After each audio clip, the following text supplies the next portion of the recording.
Today I'm going to show you guys how to make the perfect steak with a delicious chimichurri dressing. Let's get beefed up together. Leo cooks things, I cook things. Let's get to it. First up, a parcel of parsley. We're going to roughly chop about 2 cups of parsley. Put you away for now. Then we're going to do about a dozen basil leaves. We're also going to do about a 1/4 cup of cilantro and a little pile of herbs right there. A couple sprigs of thyme. We'll chop. A few red chilies for some heat. The seeds are totally optional, but I'm going to keep them because I like it hot. Put that on top of the herbs.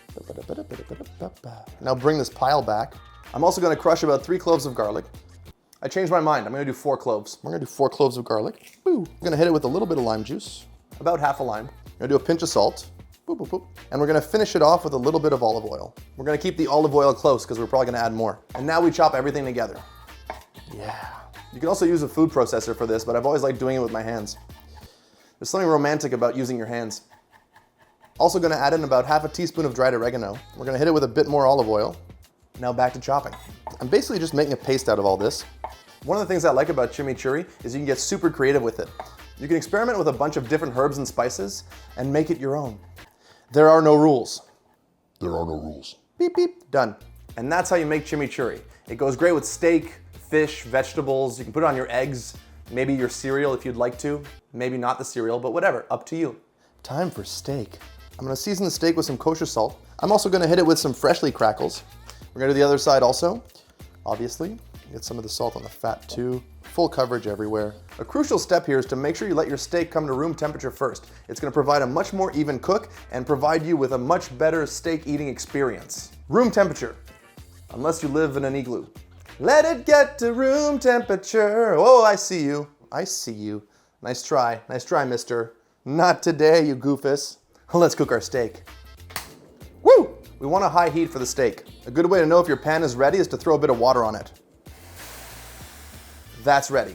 We're gonna put down a little bit of high smoke point oil. I'm using canola. And now we're gonna put our steak down.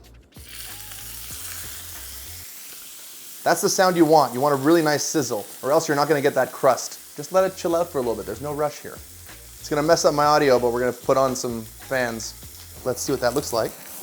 Woohoo! We're gonna lower our heat a little bit. Now we're gonna add in about 2 tablespoons of butter. All the smoke. Also gonna put in some garlic and a few sprigs of thyme. It's gonna sing. And now we baste it. We want an internal temperature of about 120. Perfect. A little smoky in here. Now you wanna make sure to let it rest for 5 to 10 minutes. Hopefully the smoke will be gone by the time we cut into it. Movie magic.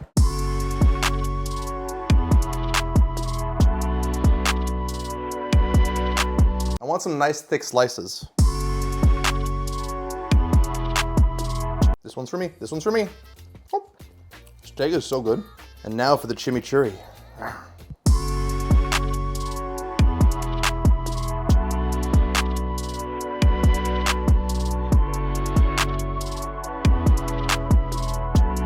And into my mouth you go.